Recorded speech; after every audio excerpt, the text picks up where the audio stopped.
Welcome to episode 7 of the J&J Podcast. I'm Jamie. This is Jameson. Want to welcome everybody in. We're going to jump right in today. I'm going to ask Zach, let us know what's first on the docket. Yes, sir. First on the docket, college football, Omarion Hampton. We'll start it off with you, sir. Tell us your thoughts. Oh, yeah. I'd like to start with this one. Tar Heel. Okay. For those who don't know, I've mentioned it a couple of times in the podcast, but I'm a Tar Heel, born and bred, and when I die, I'll be Tar Heel dead. Omarion Hampton, Tar Heels got their first win over Florida State on Saturday in the Mac Brown era, and I don't know if Jameson, if you do this, but Mac Brown actually went to Florida State. No, I did not know that. Yeah, probably a little known fact with some folks out there. But the Tar Heels had a really good game. Now, granted, this Florida State team is not very good. But Omarion Hampton went off. He had 4 rushing touchdowns, 200 plus yards. He also had a reception touchdown as well. So Carolina scored 35 points. All 5 touchdowns were from Omarion Hampton. He's a bad boy. And I heard Eddie Royal on the ACC network say it is his opinion that Omarion Hampton is the best running back in the country. He said he would probably be in the running for the Heisman if he weren't playing for Carolina. In other words, if he was on a better team. So I wanted to give a quick shout out to him. The way he's playing, he is a dual threat, catches the ball out of the backfield. They did a little quick shovel pass. He took that in. I think it was for like 40 yards. He's got good enough breakaway speed. He will probably be one of the first running backs selected on draft day, and he's doing some special stuff. The only thing I'll say about, hating the fact that when Drake May was there, it felt like we didn't really take full advantage of having this type of talent. So he's a special player, and he showed out on Saturday. So, Jameson, your thoughts? Oh no, I completely agree with what you said, and it's crazy to think too, like Carolina coming to the season. Me even talked about Omarion Hampton potentially being in the Heisman watch, and it just shows, like you just said, if he was on a better team, if Carolina was actually producing and winning more games, and his name would be more in the national spotlight. It's just prime example is with Ashton Jeanty. Like nobody expected Boise State to win as many games as they have so far this season, but as a result of them actually winning games, and it's putting a little bit more of a spotlight on Ashton Jeanty because what's wild is Boise State sometimes plays, it feels like at 1 a.m. So they're typically never on television or like getting that type of shine. But Ashton Jeanty has been balling out, and like you said, the big thing is they've been winning games. But Omarion Hampton's special, man, and honestly, I know we were talking about this yesterday. There's going to be a lot of teams where I think he's going to be arguably, he might end up being the first running back taken in this year's upcoming draft. And I feel like, I know it's a quarterback-driven league, and like this upcoming draft has a lot of, a lot of quarterback prospects. But at the same token, if he's one of the first or second, running backs taken in this upcoming year's draft, whatever team gets him, man, is going to get a stud. Honestly, his game reminds me a lot of Saquon Barkley. I'm just watching him out on the field. So if he can even be half of what Saquon Barkley has been in the NFL, we'll talk about Saquon a little bit later, but if he can just be half of that, I feel like he's going to be, a very special talent at the next level. But my prayers to him, honestly, the way he was running the football yesterday, I'm like, there's a part of me that low-key wants to just try to, I know he can't rest him, but at the same token, I don't want him to get it too exhausted or like risk injury, before he ends up going to the NFL draft process, next season. So, but crazy performance from Omarion Hampton. I'm actually kind of excited to see how he closes out the rest of the season, and we might be able to string together like maybe a small little winning streak for Carolina football. So we'll continue to monitor that and see what happens. Cool. The other game that was interesting to me on Saturday, and Jameson and I honestly had a little bit of a, not necessarily a bet per se, but I just told him, I said, game's not going to be as easy for Miami as people think. Most people haven't been paying attention. They haven't been watching Duke. And at halftime, um, I was sounding like I was a genius at halftime, um, because Duke had actually put up quite a few points. They were rolling, but the game of football is two halves, and all I was so just to give everybody listening, just to give you kind of an update of how this went down. I was debating with Jameson about it. I was like, don't sleep on Duke, and I hate to say that as a Tar Heel, but I'd actually seen some of their games, or part of some of their games, and I was like, they can actually give Miami a run. And I got sent a Twitter a direct message on Twitter from Jameson saying, "Uh-oh," and he had these big eyes like, "Oh, do you see the score?" And I was like, "I tried to tell you." Of course, he had the last laugh because my God, Cam Ward, gee whiz, this dude is ridiculous. And I know we've been talking about him a little bit, but the way that he takes control and the way that he stays cool, calm, and collected, he's special. This upcoming draft for quarterbacks, with Shador, with Cam Ward, and I'm saying quarterbacks, but the draft in general: Shador, Cam Ward, um, Travis Hunter, Carson Beck. um, There's a lot of Carson names. Carson Becks. There's some excellent prospects. So I'll let Jamison talk about it because he did have the last laugh with this one. Oh no, honestly, like you were saying at halftime, I was a little nervous, but I've been on the Cam Ward train since before the season even started. Pause on that too, by the way. But just watching that performance, I genuinely wasn't shocked. Like they did that a couple weeks ago, whenever they were down 26. I mean, they were only down by 4 at halftime.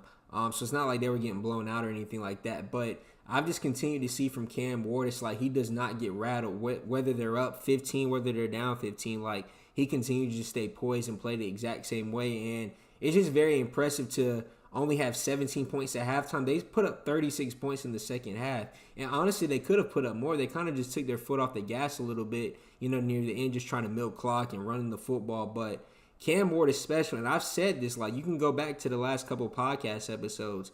I continue to say this, like, with the new college football playoff format, Miami's a team you don't want to play, man. I'm telling you, like, Cam Ward, like, because even come playoff time, it's like what's going to separate a lot of these quarterbacks is being able to remain calm under pressure because, there's going to be no more pressure and there won't be more pressure than the college football playoff this year. And I feel like if Cam Ward can continue to just play with poise, like Miami can honestly make it and be one of those last like four to 8 teams left. And then when you get at that point, it's just all about matchups and who has it clicking at the right time. But this is also just we were talking about this last week with like some of our Heisman candidates, like Ashton Jeanty. He hasn't had one bad game this season, and honestly, just being completely honest with you, neither has Travis Hunter. But now, just looking at it too, Miami is still undefeated. They're literally 9-0 now, and Cam Ward has not had any stinker performances. So it's just going to also be interesting. I know we keep talking about the Heisman race, but this I'm telling you, this Heisman race this year going to be tighter than an airplane bathroom from what I've been seeing from all three of these brothers. They're all special. So just something, also to monitor going forward. But huge shout out to the Miami Hurricanes and Cam Ward. Absolutely. Well, another thing that y'all have been talking about a lot on the podcast is Aaron Rodgers and the Jets. So let's segue over from college football into the NFL, and we'll start it with the Jets and Texans Thursday night. Jameson, you can take it because I know you have things to say about Aaron Rodgers. Okay, cool. I'm gonna be honest. Like that was a very good win for the Jets, but honestly, I'm still kind of concerned about the Jets going forward because even though, think about it, they won that game. They won 21-13. It's not like it was a blowout. And with the numbers that Devontae Adams and Garrett Wilson put up, and they played phenomenal. Don't get me wrong. I'm still kind of upset in one of my leagues I didn't play Devontae Adams, but really, leading up to that, there was really no signs for me to actually play him. But overall, very solid performance from my Aaron Rodgers. Then also, I got to allude to this. That catch that Garrett Wilson made in the end zone, that might have been better than the Odell Beckham catch. I'm not even going to troll you. Like, that catch was absolutely incredible. But overall, this could be the start of something. I'm not going to say something special, but maybe the Jets can actually string together a couple wins in a row. But overall, I'm still not really that impressed because, I mean, also Stephon Diggs did not play that game. CJ Stroud didn't have the most, dominant performance. And I'll be honest, I really don't trust the Jets defense like that going forward. Like, they haven't been terrible, but like prime example is I was thinking Sauce Gardner was going to have a, phenomenal, like another breakout season. That man has honestly been getting torched the entire season. Like, I'm a big Sauce Gardner fan, but overall, I just haven't really seen anything too crazy from the Jets defense the last couple weeks. And like I said, it was still a good win for Aaron Rodgers, but I just, from what I've been seeing with the Jets, it's like they'll have performances like this, and then they'll mess around and lose to the Saints or Panthers next week. So, like I said, really good win for the Jets, but we'll just have to continue to monitor that situation and see if they can actually like string together a couple wins in a row. But your thoughts, sir? Yeah, I feel pretty much the same way. I don't think that they've necessarily turned the corner, or that they're gonna win all out. Win out the remainder of the games. Aaron Rodgers, he looked good. He looked okay. But now I will say that Garrett Wilson, shout out to Garrett Wilson. He's on my fantasy football team. The Air Jordan catch, because that's what it was. He literally did the Jordan brand when he made that catch. It was it was spectacular. And I would agree with you. It was better than the Odell Beckham catch, in my opinion. The way he pulled it back. Only question I have now is, how was his catch a catch? And I'm trying to remember what the team was, but there was another guy. They didn't rule it a catch when he got his foot down twice. And I can't remember. That was last week. But I just think that, CJ Stroud didn't have the best game. Aaron Rodgers played solidly. They may have something now. He's starting to build that chemistry with Devontae Adams. But I'll harken back to what we said earlier in a couple of podcasts back. I think that because he didn't take the time to attend the mandatories, and he didn't really build that rapport, he's literally now trying to build chemistry in the middle of a season. Yeah. That's essentially what's happening now. So that's why they won that game, in my opinion. So I don't necessarily take a lot of stock in, they're turning the corner, they're now getting ready to go on a win streak. I don't necessarily see it that way. So we'll transition very quickly over, Jameson, if you want, to the Ravens. Yeah. Again, I'm gonna start with talking about Lamar. I'm just gonna go there because he's on my fantasy football team. I'm not gonna talk about my fantasy football team all night, but for those naysayers, for those people who said that Lamar, I almost said Lamar Odom. Lamar Jackson is a running back disguised as a quarterback. No, he's actually a quarterback who can run. The stuff that he's doing with his arm, incredible. His accuracy, I think he had a perfect passer rating. And he is now right beside, actually, and he will pass Ben Roethlisberger. He's had 4 now of those. 4 perfect passer rating games. That's above Tom Brady, and that's also above Peyton Manning. He's special, and the stuff that he's doing is special. And now that you're going to add Deontay Johnson to, his wide receiver core, he finally, imagine if all these years he had actually had good wide receivers, 1,000-yard wide receiver, how much better he would be. It was overall, Bo Nix kept the Broncos in the game for a little bit, but by the end of it was a shellacking. Yeah, it just was. So, Jameson, I'll pass it over to you because I know that's your boy. Oh, yeah, Lamar Jackson, that's my favorite player. And I'm going to be honest with you. Unless that brother gets hurt, he's about to win 3 straight MVPs. He's that special. And I'm telling you now, the only thing Lamar Jackson needs to add to his resume, man, is a Super Bowl. I'll go as far as to say, and I know this might be a wild statement because it's still early, but if Lamar Jackson wins the Super Bowl, he's the best black quarterback of all time. I don't care what anybody says. What he's doing and the fact that he came into the league with, like you said, people already saying, he's just a running back. The brother has now had multiple games where, like you said, he's having a perfect passer rating. He had 158. It was either 0.3 or 0.6 passer rating on yesterday against the Broncos. And I'm gonna honestly pat myself on the back. I called Deontay. What did I say last week on the podcast? I said if the Ravens were smart, they would go trade for Deontay Johnson, and they did exactly that. He didn't really, go too crazy yesterday, but who did go crazy, which I'm happy, is Zay Flowers. We've been saying from the beginning of the season that he has to continue to get more involved. And honestly, Zay Flowers, he has that Tyreek Hill ability to just continue to make plays. Like, he's still, you can tell he's still trying to learn the route tree and that sort of thing. But if they can just continue to get the ball to Zay Flowers, man, in open space, he's honestly unstoppable, man. Like, his breakaway speed is second to none. And then once again, I know I continue to say this, like I'm probably gonna sound like a broken record, but they were also able to establish the run. Derrick Henry had another 2-touchdown performance. He had over 100 rushing yards. It's like, what's crazy is Derrick Henry has already hit over 1,000 rushing yards in this week 9. Like, that brother is absolutely insane. And I'll be honest, like, somebody that I've started to not, of course, LeBron is LeBron, but the way that Derrick Henry has been able to continue to take care of his body and stuff like that, we were talking about this over the weekend.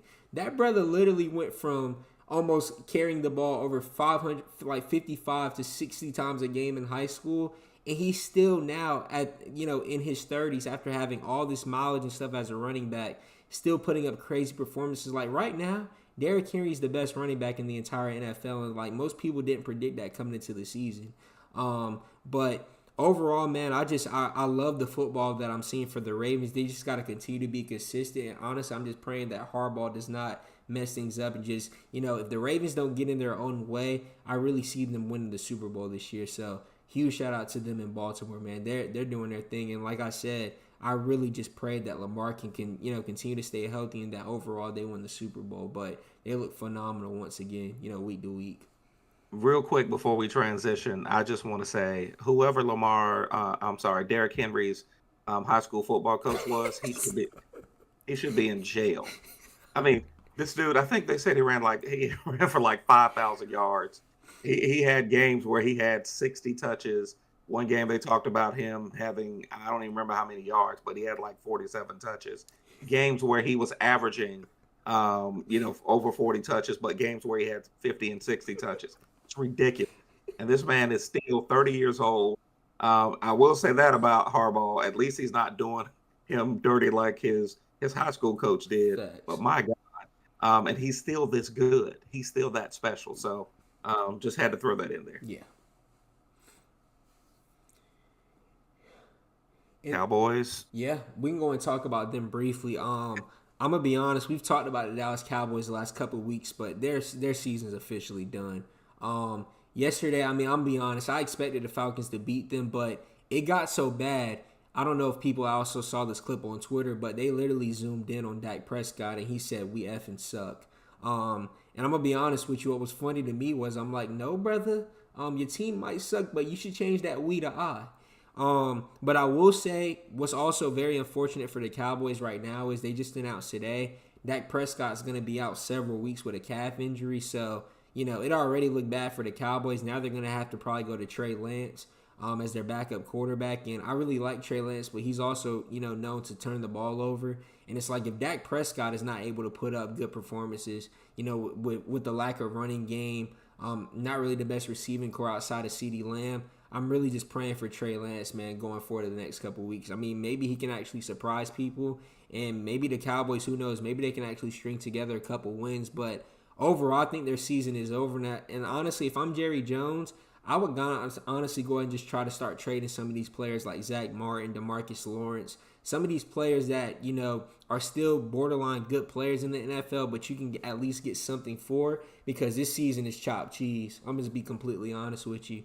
And if the Cowboys are smart, I'll be doing everything in my power to just try to get at least a top 10 to 15 draft pick. They better go get Ashton Jeanty or somebody, or Omarion Hampton in this upcoming draft, because if they don't, I don't know what's going to happen for the Cowboys in the next couple seasons. Like, they've paid Dak and CeeDee Lamb so much money. Like, really their best bet is to now honestly try to trade some of these assets, like I said, and just try to build through the draft, because they really have no salary cap space. And I'm going to be honest, I feel like the Cowboys are not really a free agent destination like they used to be. It's not really that attractive to come play for the Cowboys, where their owner's incompetent, and then on top of that, you have all the pressure in the world on you. So Overall, I think the Cowboys season is over. And then also something else to monitor is going to be CeeDee Lamb. He has a sprained AC joint in his shoulder, so I know they said they're going to take that injury week to week, but I also feel like that's an injury where, if he continues to, take hits and, take one more bad hit,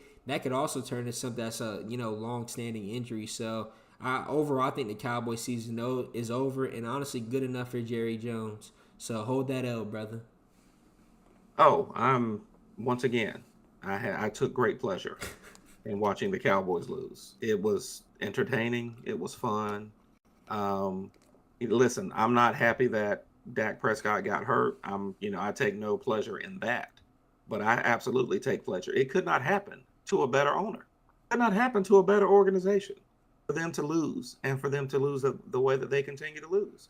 And I agree with you. Blow it up and start afresh. You don't even have a running back. Ezekiel Elliott couldn't even make the trip because he can't wake up for meetings. They're a disorganized, undisciplined organization, and they can thank their owner for that because he refuses to give over, the reins to someone who actually knows football. So you reap what you sow with, and that's what's happening with them. So very quickly, Jameson, if you wanted to, we could transition over to Bryce Young and the Panthers. I'm just going to say one quick thing, and then I'll let you have the floor. Oh, no, you're good. Bryce actually looked good on Sunday, and the interception was absolutely not his fault. Xavier Legette, come on, brother, you had the ball in your hand, and you allowed the DB to take it from the cornerback to take it from you. What in the world? Rather than you getting on your horse and riding on the sidelines, you need to learn how to catch and hold on to the football. What was that?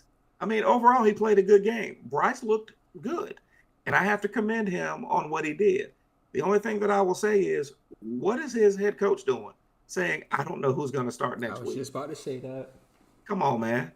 Listen, stop playing with that dude's confidence. He played a good game this week. He actually looked good. The team rallied around him. He was able to will the team back to a victory. Let that man play and stop playing with his emotions. Facts. Jameson, I know you have some things to say about it. I'll pass it over to you. I'm honestly, man, yesterday, like it genuinely made me smile. I was very happy for Bryce Young. I'm rooting for the brother. That's my guy.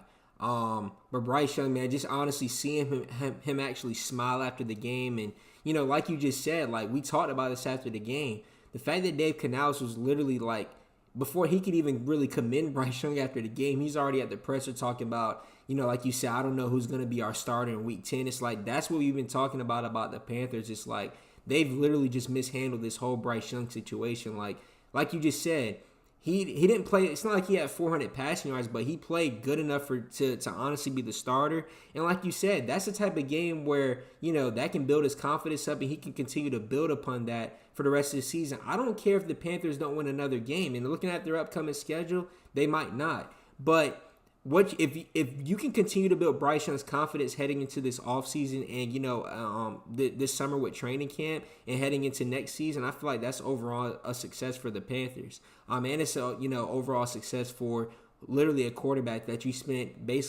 gave up half your franchise for. But Bryce Young looked really good yesterday. I also got to give a huge shout out to Chuba Hubbard. Even though the Panthers have not really been that good this year, and it translating to wins, Chuba Hubbard is, he's getting basically seems like 100-yard rushing plus every single game. He had 2 touchdowns yesterday, so huge shout out to him. And I will say this with the Panthers going forward, man. While I also got to give a huge shout out to Bryce Young like you said, Andy Dalton had been the starter the last couple of weeks. Bryce didn't even probably know he was going to start until, I know that it was early on in the week, but for him to go out there and Xavier Legette, a rookie, to be his best wide receiver target yesterday, Adam Thielen was hurt. They just traded Deontay Johnson. Like, I'm really happy for Bryce Young, but like you said, if they continue to mishandle the situation, I think it gets to a point where Bryce Young got to get and I know he's not this type of guy. He seems, he's a very humble dude, laid back, relaxed, but him and his agent, his family got to sit down and just request a trade from the Panthers because, they can't just continue to mishandle not only him as a quarterback, but him as a person and his overall confidence going forward. But huge shout out to Bryce, man. I hope he can just continue to build upon this because seeing him smile after the game yesterday, that really meant something to me. So huge shout out to Bryce, man. Good stuff. Lions versus the Packers. You want to kick that Okay, off? I've got some thoughts about the Packers. I know that Jordan Love was playing hurt, but he didn't look good yesterday at all. Even as the game began, like there were some plays that were just off. And honestly, yesterday we know that this is only his second season actually starting. He, came onto the scene really strong last year. You could tell that he had been sitting back waiting his turn, but he actually threw some passes yesterday that looked like, somebody who was hurt. And I just think that if he's going to play and you're going to play hurt, you've got to make better decisions. Because you've got to know what your limitations are. And I could see that there were some passes yesterday, some things that he was trying to do, and I was like, what was that? I'm not even going to spend a whole bunch of time talking about the Packers, aside from the fact that, yet again, I've got Josh Jacobs on my fantasy football team. He had 89 rushing yards in the first half, and he only ended the game with 95. What in the world? That ain't his fault.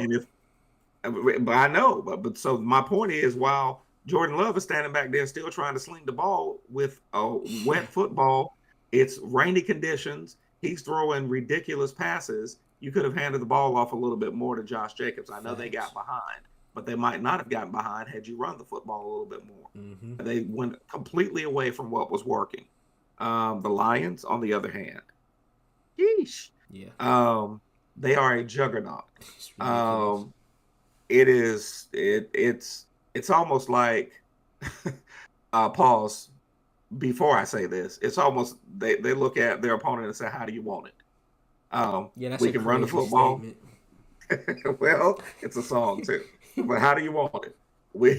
How do you want it? We can go through the air. We can run the football. We can throw two tight ends out there. Yeah. We can actually put our running back in the backfield, toss him the football, let him run bootlegs. Run hooking ladders with the linemen. Like, come on, man. Hooking ladders with the linemen. Or we can line up Jahmyr Gibbs on the right side of the of the line and just throw the football to him. I mean, so how do you want it? They're kind of scary. And it's really week to week. It's like, okay, when is there going to be a chink in their armor? And I see some areas where they need to tighten a few things up, but offensively, defensively as well. There's some areas where I know they could tighten up defensively, but they're special. They're a juggernaut. It's a train that's rolling. And unless they start to have a lot of injuries, Jared Goff has been lights out. He really has. Facts. He didn't even throw for a lot yesterday, but he's just a steady, calm. He stands back there. He throws the right passes. He makes the right decisions. He looks like the Jared Goff people thought he was going to be when he was on the West Coast. I agree. So, Jameson, your thoughts? No, I'll keep it short. I completely agree with you. And, I mean, we've been talking about this. I think the Lions are a lot of people's favorite. It's been our favorite to come out the NFC on the way they've been playing. Two things I will say, they already talked about because, Zadarius Smith are the pass rushers on the Browns. They said that's the name to actually monitor before the trade deadline tomorrow. I would not be shocked if the Lions either really try to trade for him, or I wouldn't be shocked if they really try to make a push and try to get Max Crosby or like another pass rusher that's on a pretty pedestrian team right now. So that's just something to monitor. Then also, too, I got to give a huge shout out to him, but at the same time, it's like, Jameson Williams, my brother, you've had such a good season. Please don't just continue to do dumb stuff, my guy, and mess up, what you have going for you right now, because he's honestly the X factor for the Lions. Like, I know their run game is ridiculous. They have Amon-Ra St. Brown, but on top of that, like, if you watch their games, they put so much attention on Amon-Ra St. Brown, and then Jameson Williams has that breakaway speed, that big play ability. So he has to continue to be available for the Lions, because come playoff time, when the game kind of slows down, when teams just try to run the ball like that, he's a big play type of guy for the Lions, and you need one of those type of guys come playoff time. So, this is arguably, like I told you before the season, I knew he was going to have a breakout season, but some of this off-the-field stuff, like him being suspended because of, PEDs, things like that can't continue to happen, because, the Lions really have a chance to actually win the Super Bowl this year. I'm praying it's the Ravens, like I said, but they're looking like the favorites to come out the NFC. So it's like, control what you can control, actually be available for your team. But the Lions look phenomenal right now. So honestly, and I feel like they might be able to honestly win out. As they might lose one more game or two, but I looked at their upcoming schedule yesterday. It's like they could really win out the season the way they're playing right now. Agreed. One last topic for the NFL. Dennis Allen got fired today. Yeah, what took so long? Yeah, thank you. Like y'all are like 2 years overdue. Yeah. What?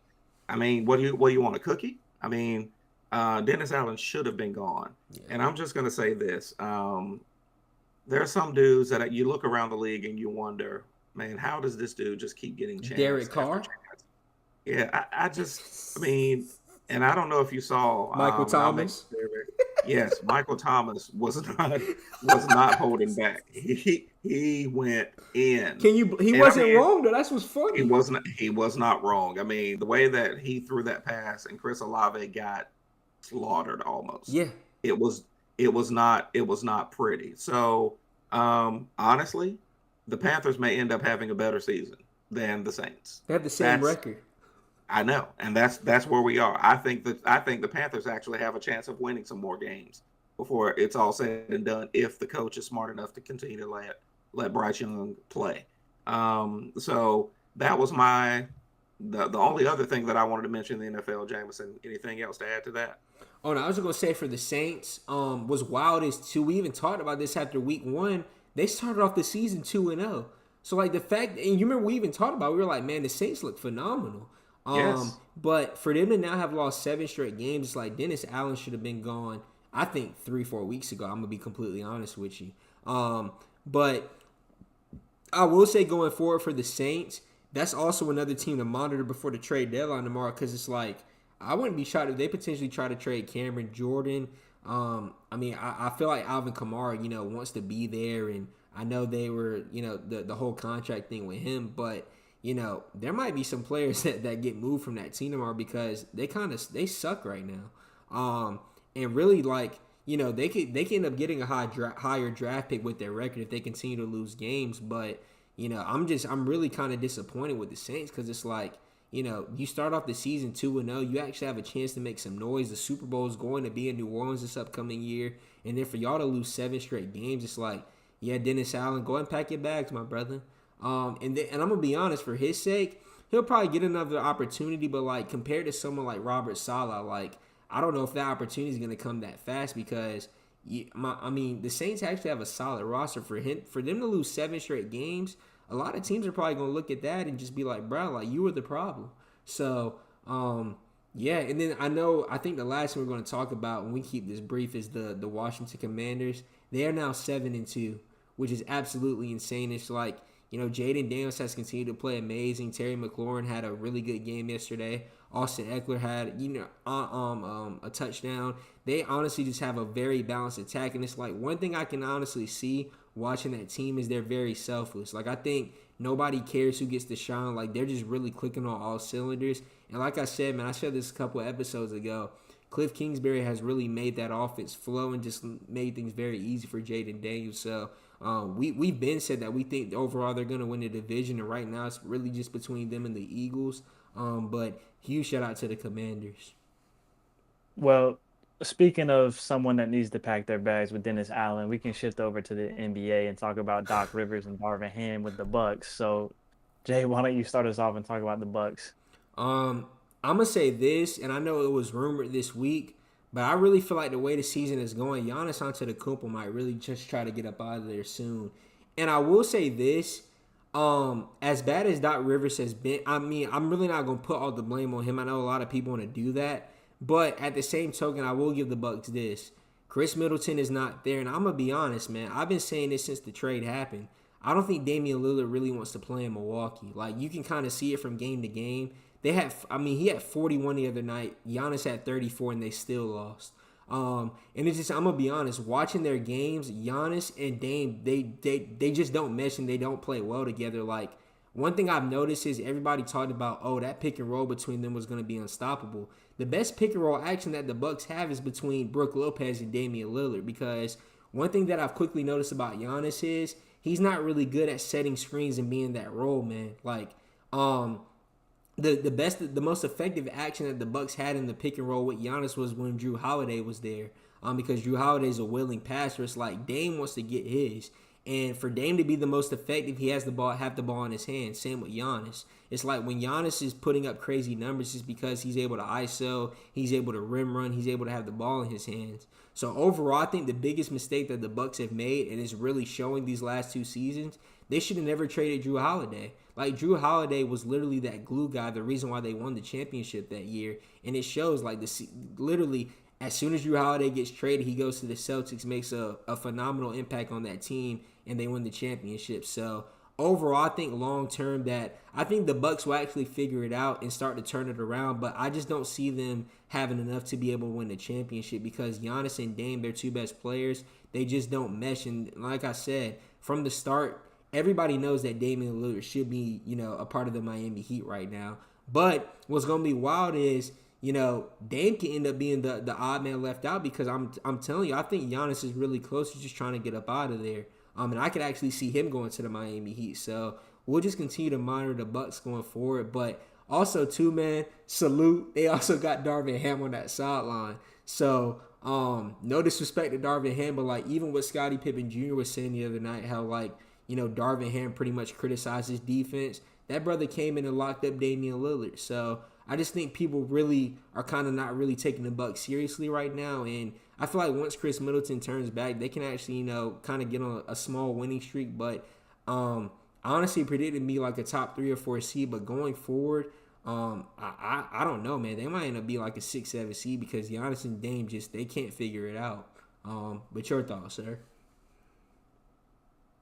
Yeah, I really don't have a lot to add, to be perfectly honest with you. Part of this is in my opinion. I mean, did not Giannis want some of these moves made? Like, facts. He's part of the reason Dame is there. He's part of the reason, Adrian Griffin got fired. He's exactly. And so, and let's just be honest, Chris Middleton is really close to becoming, Kawhi Leonard, the Family Dollar version. Like, this dude is never available. Like, everybody's like, I mean, it's true. Everybody's like, yeah, when Chris Middleton comes back, we've been saying that now for like 3 years. I mean, no disrespect. And I know an injury is an injury, but it seems like every year we're saying, well, when Chris Middleton comes back and this team begins to build that synergy. I mean, we've been saying that now for like 2 or 3 years. So speaking of synergy, I will say that I've been a little bit surprised by the 7-0 start with the Cavs. Yeah. That has been impressive. I knew that the Cavs were going to be one of the teams in the East to really kind of push maybe the Knicks and the Celtics, but I didn't expect them to be this good this early. And I think part of that can be attributed to the fact that Donovan Mitchell got paid, Darius Garland got paid, Mobley got paid, and so there's now, there's not a lot of, what's going to happen next, and that's not hovering over anybody's head. They're starting to mesh. Garland and Donovan Mitchell felt sometimes last year when Mitchell wasn't, because he was hurt a little bit, last year as well. It was almost like they were taking turns, and now I feel like they kind of know how to play off of each other. Facts. And so I've been impressed with their start. No, I agree. No, I completely agree. And I'll be honest, I feel like the big difference maker, a lot of people aren't even talking about him, is them having Kenny Atkinson as their head coach. Because you remember we had even discussed too, That's like before right. the Lakers got J.J. Redick, we've been huge fans of Kenny Atkinson, like what he was able to do with the Brooklyn Nets a couple years ago. He had been an assistant for the Warriors the last couple seasons, but I just attested to, like, even watching them play, like, the basketball just flows. Like, Donovan Mitchell has been playing phenomenal basketball, but it's like they really have a team that's built for the regular season. Like, everybody's selfless. It's similar to the style of basketball that the Celtics have been playing. And then I think what's really helping them out, too, is Jared Allen is fully healthy. Evan Mobley's playing with more confidence. Like, he's actually starting to be more aggressive on the offensive end. And, I mean, like you said, like, they have a superstar level type player in Donovan Mitchell. Like, people forget how good Spider was, man. Like, before, he got traded from the Jazz to the Cavs. And I will say, like, we even talked about this last year. Like, people forget they won game 1 against the Celtics before Donovan Mitchell got hurt. Like, they genuinely had a chance to beat the Celtics, who went on to actually win the whole NBA championship. So the Cavs are going to be scary going forward because they also have the ability to try to make it like a trade or two at the deadline if they really want to. But yeah, I'm really impressed by what I'm seeing by the Cavs. So and then I'll go and shift gears to another team that has had a crazy start, has been the Oklahoma City Thunder, which we're really all not shocked by. But Shai Gilgeous-Alexander, he was my pick. Whenever we did the predictions to win MVP, it's looking like they're easily probably going to be the number 1 seed in the West. But the Thunder looks scary, man. Like, Chet is taking that next step. He was giving Wemby the business the other night on Thursday, and then on top of that, it's just like seeing the way that some of the role players, instead of like Cason Wallace, Isaiah Joe, Alex Caruso has been a phenomenal fit for them. They've been clicking too. So your thoughts on that? They're scary. Yeah. Look, you had it right. I wasn't. The West is kind of hard to figure out. But I'm now seeing. First of all, we all agree that Shea should have been MVP, and he's showing that he is. He is special, and Chet is really developed into his own. And then those other pieces, the Jalen Williams and the other Jalen Williams hasn't even played yet this season. So that core group of guys, I've been thoroughly impressed. They know their roles. They all blend together. I'll be honest with you, Jameson. They kind of remind me, with their chemistry and their camaraderie, they kind of remind me of that 2020 Lakers team. Yeah. They look like they play off of each other. When they interview, it's like everybody. I've heard people making jokes about it, saying it's corny. Well, no, it's not corny if you're comfortable with. You saw what teammate. Draymond said about Shea? Yeah, like they're immature, all that stuff. Like, bro, they're winning games. Exactly. So if that's what works for them, and shows their camaraderie and that they're building that chemistry, they like playing with each other. I think that's part of the reason why they're looking so good right now. So Thunder is definitely, barring any kind of major injuries. Chet sometimes worries me, but he's developed into his own, and I've been impressed with what I'm seeing. Yeah, I back Draymond a lot, but him calling another team or other players immature is a little tongue in cheek. Yeah, what a hypocrite. And then also too, just because it's my Thunder, I gotta say, I think I saw a stat that they were the 11th best defense of all time. That's insane. So yeah, no, it's fun watches. But let's get into a little rapid fire. We did this in the second episode with just me and Jameson, but I'm gonna go through. I'm gonna name off some players, and I just want some quick thoughts on where they've been so far in the season. So we'll start with Wemby. Jay, you want to get it? Yeah, I'll take that. Outside of that game that Wemby had against Chet, Wemby's been putting up insane numbers. Like, even that 25-9, 5 blocks, 5 steals game, like, Wemby's going to continue to be special. And I'm going to be honest with you.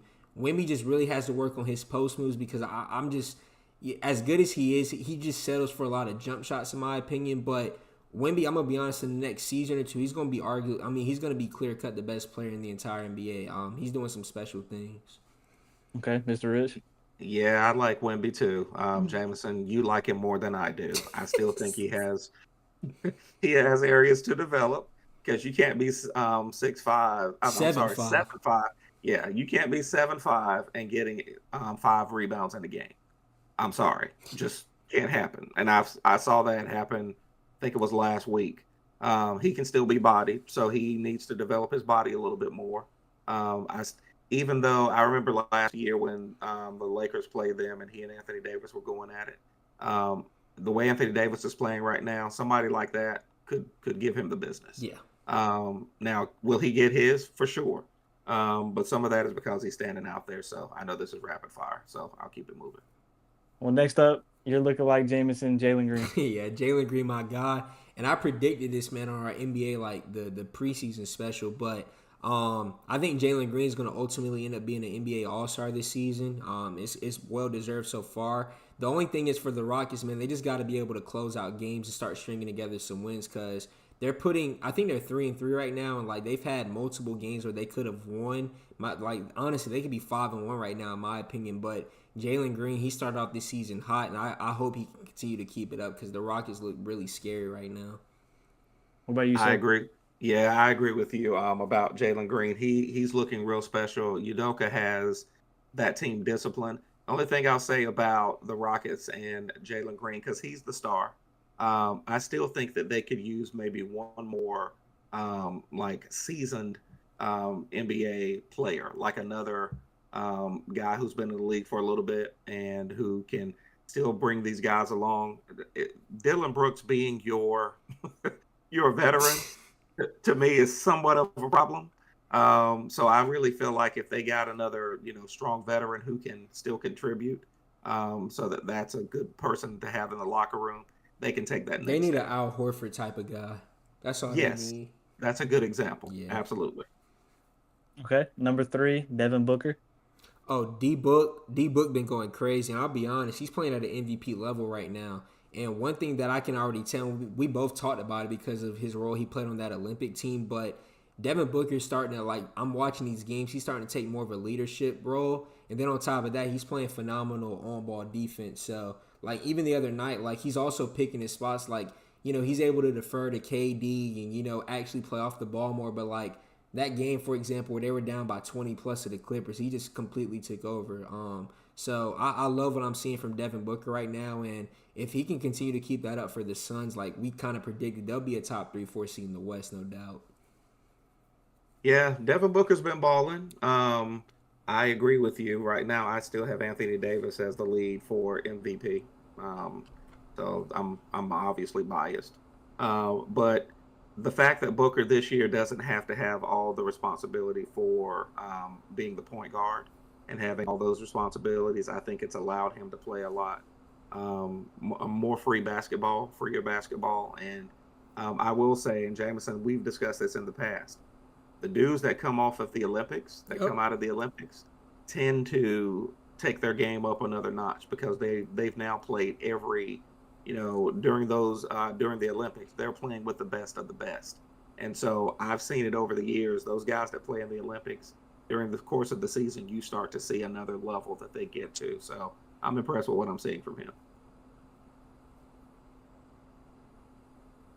Next up, we have LaMelo. Yeah, LaMelo, man, I said it before the season. LaMelo, one of my favorite players, but I'm just happy to continue to actually see him healthy. I mean, this brand he's averaging close to 30 and 12 assists a game. And what's wild is I think he can continue to keep that up for the Hornets. But LaMelo's looked phenomenal so far. I mess with his family. That dude has been putting up some insane numbers. It just got to overall continue to translate to wins for the Hornets, but that man has been putting up some insane numbers, and I said this going in, before the season. If LaMelo can stay healthy, I can easily see the Hornets being a playing team in that Eastern Conference. You, sir? Yeah. So LaMelo is doing some special stuff. I'm still trying to figure out how he wants to shoot his jump shot.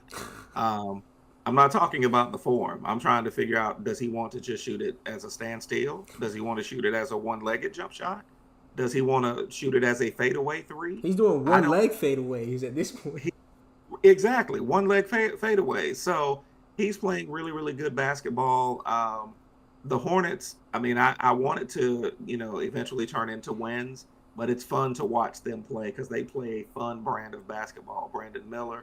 Shout out Trey Mann too. He been hooping. Trey Mann has been hooping, absolutely. So yeah, LaMelo's doing his thing. He's definitely coming into his own. I just want him to stay healthy, and maybe he should talk to Steph Curry about wearing those same ankle bracelets. I don't know if he's doing it. He is. But he is. Okay, so I think he if he can stay healthy, they'll start to develop into their own. And we all know that sometimes the Hornets aren't necessarily going to get the best draft picks, but not necessarily not get the best draft picks, but not turn those draft picks into developmentally good players. But I think this team has a good core that they can build on. To wrap it up, Cade Cunningham. Cade Cunningham, my guy too, man. I was talking about him coming into the season, but I'm gonna be completely honest with you. I feel bad for that brother. He's putting up MVP type numbers, and the Pistons once again are pedestrian. They suck. I'm sorry. Best thing coming out of Detroit right now is clearly the Lions. But the Pistons suck. And as good as Kate Cunningham has been playing, another thing that kind of sucks for him is he just signed a contract extension. So his only way out is to request a trade. And I feel like if I'm him, because they're wasting his prime years, I think after this season he should really explore trying to force his way out of Detroit, because I genuinely feel bad for the brother. Like, they have some solid young players with Jalen Duren, Jaden Ivey, but and I know Tobias Harris is on that roster now, but it's just not translating to win. So Cade has been hooping. He's been playing phenomenal, but the Pistons just continue to suck as a franchise. It sucks for him. You, sir? Yeah, I agree with everything you said. I saw Cade sitting on the sidelines the other night, and I was like, man, this dude he's done. He's already ready to give it up, and the season's just getting started. They did get a win the other night over the Nets. Great job, Brooklyn. Cade is special. Kind of to draw an analogy or to make a quick comparison. It's not exactly the same, but I talked about Omarion Hampton at the beginning. Now, good Lord, Carolina's not as bad as the Pistons. But if Cade Cunningham, but the point I'm making is if Cade Cunningham was on a better team, we'd actually appreciate more of what he does. Those of us who really watch basketball, Jameson, I know he's one of your favorites. Yeah, I love him. He's special. He actually is special, but nobody knows and nobody cares because he plays for the Pistons. It's the truth. I mean, that's the sad part about it. Nobody knows and no one cares. We do not care. We do not care. Yeah, I can't even disagree with that. No, who watches a Pistons game? Like, that's terrible. But do they even put them on TV? Like, have they had any games on television? I'm gonna be honest. I saw one of their games on the CW last week. No troll. No, CW is a crazy shout. Yeah, the only way to watch them is on League Pass, but you're not paying all that money to go watch the Pistons play the Magic on a Tuesday night. I'm not even pulling them up on Streamies. Keep it a stat with you. They suck. Oh God, that's crazy. But wrapping it up with the NBA, the NBA Cup starts soon, so let's get our predictions for that. We'll start with you, Jameson. It's tough, man. I think we had both talked about the Rockets, but I think it's gonna be the Thunder, man. I just feel like they got a lot of depth, and I feel like honestly, they had a chance to win it last year. They just didn't get some of the best performances in those early games. But I'm going to say the way they're playing right now, man, I'm going to take the Oklahoma City Thunder. You know what? I don't know. We didn't talk about this, so you stole mine. Well, you didn't steal it since we didn't talk about it because you didn't know that's who I was going to say. I really was going to say the Thunder, but as a dark horse, I'm actually going to say the Cavaliers. Yeah. And it's because of how they've started out. I think that they will be motivated. I think that, they're trying to develop better winning habits now. And I think one way that they can develop that winning habit is for them to potentially win the NBA Cup. So my dark horse is going to be the Cavaliers. I wish you would have said Thunder. I know the whole. I get it, but yeah, I wish you would have said Thunder. Anyways. I'm saying I did have the Thunder. It's just that Jameson said the Thunder, so I wanted to give an alternative. But I actually think it is the Thunder. But if it's not the Thunder, I think that the Cavaliers could be the other team. That's fair. I just, me. But I do. Anyways, moving into our last couple of segments of the show, moving the needle. Actually, we'll start with you. We'll start with you, sir. So what moved the needle for you this week? Okay. Again, I'm a homer when it comes to the Tar Heels. And I have to give a shout out to Coach Hubert Davis, because he is somewhat quietly, getting some talent into Chapel Hill that most people probably think, oh, well, if they're not giving out a whole bunch of NIL money, they're not going to get those guys. They just got a guy named Isaiah Dennis. He is a combo guard. He will probably play point at Carolina, and he's 6'5". Special. Very talented. Nice jump shot. And it's kind of sneakily under the radar. One thing that I appreciate about Hubert Davis is in this era of NIL deals and teams talking about well, you're going to have to, the minimum you're going to be able to get him for is $3 million. Hubert Davis still talks about guys wanting to come to Carolina to play because it's Carolina and because you're wearing that name on your jersey. And so he's building a team. He's going out and gotten some really top notch prospects, and then he's building a team around those prospects, along with guys like an Isaiah Dennis, who a lot of teams were trying to get. Tennessee tried to get him as well, but he chose the Tar Heels. So for me, this week, that's what moved the needle. Jay, for you? Yeah, I got two quick ones. First, I'm going to say Saquon Barkley. I mean, I'm going to be honest. That brother's looking like the best thing in Philly since the cheesesteak. Yes, yesterday, watching that brother run the football, and I'll be honest, he just alludes to the Giants look absolutely like, idiots right now letting him go. But he's been a perfect fit in Philly. I mean, I know he's actually from Philadelphia. But just some of the runs that he had yesterday, I'm gonna be honest, I've never seen that in my life. That 180 reverse hurdle, I've never seen something like that in my life. And what's continued to really impress me about Saquon Barkley is he's making something out of nothing on a lot of the plays. Like even watching that game yesterday, there were plays where I'm like, bro, he shouldn't even get 1 yard. Like there was a 3rd and 17 play where he literally got a touchdown out of it. So took it to the house. Yeah, so huge shout out to Saquon Barkley, man. Like he's been doing some phenomenal things. Then the second shout out I gotta give is to the to the LA Dodgers. Shout out to Shohei Ohtani, man. I'm really, I'm over the moon for that brother. Same with Freddie Freeman and Mookie Betts. But the fact that they were able to, finally close out that series against the Yankees, because I was starting to get a little bit nervous after the Yankees strung together that first win. But huge shout out to the Dodgers, and like I said, huge shout out to Saquon Barkley. Those are the two that moved the needle for me this past week. Smooth. Well, Monday Night Football, the game starts, I think, in 5 minutes. We got the Bucks and the Chiefs. We'll get into those predictions now, and then we'll go to Thursday night.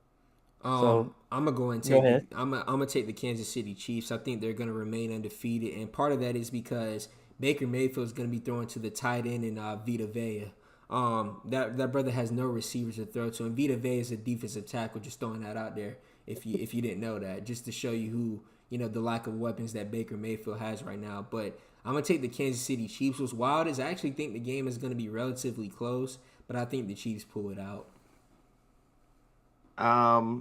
It's the Chiefs. What color are they wearing tonight? Black and white? Yeah. It's the Chiefs. I don't think I need to elaborate on that.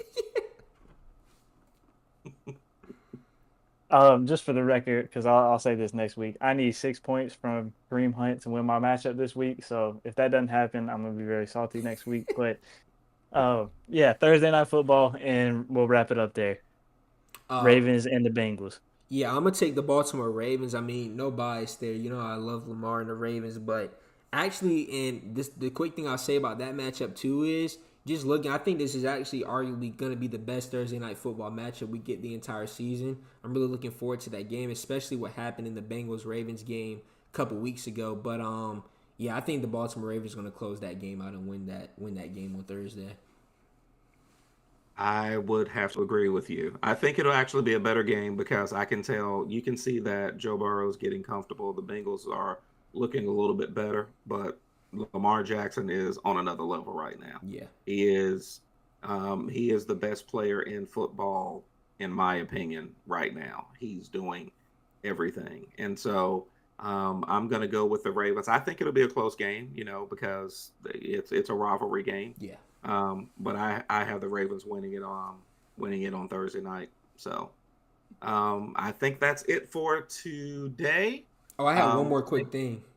Yeah. I just want to say prayers up to Greg Popovich. Like that news actually kind of scared me today when they were saying, he's going to be out indefinitely because of the health scare. I'm a huge Greg Popovich fan, so just prayers to him and his family. I hope it's nothing too serious. We love Greg Popovich, so I'm just praying for the best for him. Absolutely. Appreciate you reminding me of that. Yeah. Shout out and prayers for the Popovich family, to Greg Popovich particularly, but the Popovich family as well. Last thing, we lost an icon. We lost Quincy Jones. Yeah, that was sad. very sad. And for those who don't know, Quincy Jones, the creator of essentially the mastermind behind Thriller. Jameson, I don't know if you and Zach know this. I know you've watched Sanford and Son, but the theme song from Sanford and Son, Quincy Jones. The song "We Are the World," Quincy Jones. Iconic. The dad of Rashida Jones. And so it's we're seeing, at least I am from my childhood, I'm seeing the folks that I grew up with, pass. And so condolences to thoughts and prayers and condolences to the Jones family as well. Yeah. So I agree. all right. Thanks everybody for listening. That will do it for this week's episode. Tune in next week. Thanks again for listening. We're out.